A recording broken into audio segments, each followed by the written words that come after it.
अभी 5 राज्यों के चुनाव के नतीजे आए। इनमें से 2 राज्यों में तो मैं खुद घूमा था, मध्य प्रदेश में और राजस्थान में, और वातावरण बहुत फर्क था 2019 से।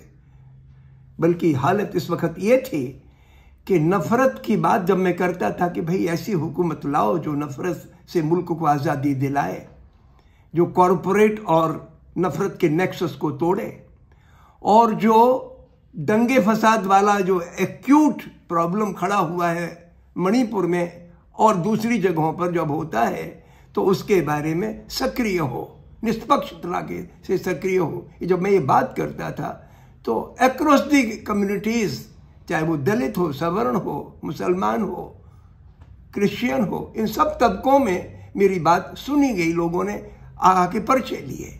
वातावरण तो ऐसा था। तो मुझे पूरा भरोसा था कि इस वक्त राजस्थान में जो सरकार चल रही है वो रिपीट होगी और मध्य प्रदेश में सरकार बदलेगी।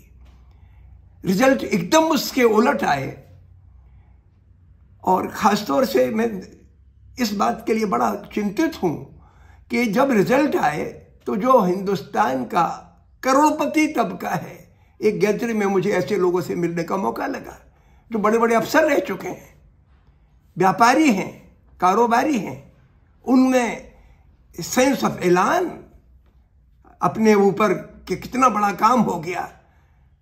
राहुल गांधी को बुरा कहना, प्रधानमंत्री की तारीफ करना, ये तो लाइक डिसलाइक के आधार पे होता है, लेकिन जिस गुमान से वो ये बात कर रहे थे उससे मुझे बहुत तकलीफ पहुंची। मैंने महसूस किया कि हिंदुस्तान में चुनाव अकेला भाजपा नहीं लड़ती, उनका कैडर नहीं लड़ता, हिंदुस्तान का जो एलीट है उसका बड़ा तबका लड़ता है, 24 घंटे दुष्प्रचार करता है, वातावरण खड़ा करता है। ये जीत तो इनकी है, और ये हिंदुस्तान के अवाम ने ऐसी हुकूमतों को लाके हमारे अपने पांव पे कुल्हाड़ी मारी है। यूनिवर्सिटीज़ का खासतौर से जो वातावरण है वो घृणा का, ना सीखने का वातावरण है, अनलर्निंग का वातावरण है।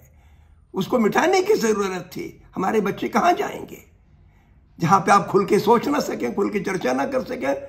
ऐसी पढ़ाई आपको कराई जाए जिससे आपका दिमाग कुंद हो जाए, बंद हो जाए। ऐसे माहौल में आप क्या करेंगे? मैं समझता हूँ इस चुनाव में हम सम्मान करें वोटरों का, ये कोई बात नहीं बनती है। हमें वोटरों की आंखें खोलनी है अगर वो बहक गए हैं तो। मैं सचमुच चिंतित हूं कि हम इंसानियत के सबसे नीचे के पायदान से भी नीचे तो ना गिर जाएं। हमें ऐसी हुकूमत लानी है जो जनता को रेवड़ियां ना बांटे, बल्कि जनता का सम्मान करे। क्योंकि आप जो उनके लिए कुछ स्कीम चलाते हैं अपनी जेब से पैसा खर्च करके नहीं चलाते हैं, ये उन्हीं का पैसा है जो किसी तरीके से उनको नहीं मिल पाता है। किसान पैदा करता है, कारीगर पैदा करता है, मजदूर पैदा करता है दौलत, तो उसी का कुछ हिस्सा उनके पास पहुंचता है। आपको दिखावा करके एक ही चीज नहीं करनी है, ऐसा सिस्टम खड़ा करना है जिसमें कि आदमी को अपनी मेहनत का सही मेहनताना मिले, उसका शोषण ना हो, अपनी उपज का सही भाव मिले। ऐसी व्यवस्था चाहिए, जो सरकार ऐसी चाहिए जो नम्र हो, जो पुलिस का रौब ना दिखाए, लिंचिंग करने वालों का रौब ना दिखाए। लेकिन राजस्थान में हुआ क्या? प्रधानमंत्री पहुंच गए, कन्हैयालाल का मुद्दा उठा दिया। ये भूल गए कि कन्हैयालाल के बारे में तो कम से कम सरकार ने उनको गिरफ्तार किया, 1 करोड़ का मुआवजा दिया। उसी जगह शुरुआत हुई थी पहलू खान के कत्ल से, और जब मैं 2 दिन बाद वहां पहुंचा था तो कातिलों के हक में जुलूस निकला कि इनको गिरफ्तार ना किया जाए। वहीं जुनैद और नासिर का कत्ल हुआ। फिर मैं जब वहां पहुंचा तो पता लगा कि मनेसर में पंचायत हो गई, हचिन में पंचायत हो गई इन फेवर ऑफ द कातिल। ये क्या बात हुई? तो इसके बारे में हमारा प्रधानमंत्री सोचे तो कम से कम। इस संसार में या इस हिंदुस्तान में कोई भी आदमी हिंदू मुसलमान नहीं है, ये तो उसके जिस्म पे लगे लेबल हैं। मुकम्मल इंसान है, चाहे वो कन्हैयालाल हो चाहे पहलू खान हो, कोई फर्क नहीं दोनों में। लेकिन इस तरीके का जुनून पैदा किया गया। और मैंने अलवर में जाके देखा इस जुनून के बावजूद वहां पर दलितों में, मुसलमानों में, सवर्णों में एकता थी कि भाई ये अपना आदमी है इमरान खान, इसको हम जिताएंगे। मैं क्या कहूं उनके सामने, कितनी घोर निराशा में पटक दिया उनको।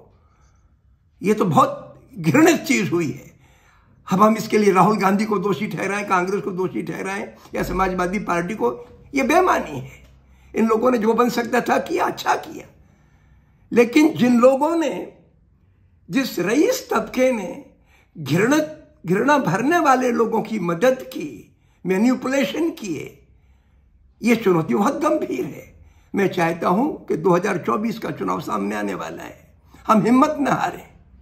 हमारे सामने गंभीर चुनौती है ऐसी हुकूमत लाने की जो ईमानदार हो, जो नफरत और पूंजी का गठजोड़ में बिठाती हो, जो कॉलेजों में सोचने समझने खुली बात करने का माहौल पैदा करे, जो इंसान का सम्मान करे, जलील ना करे, डराए नहीं, छापे न डलवाए उन पर। ऐसी हुकूमत लाने की जरूरत है।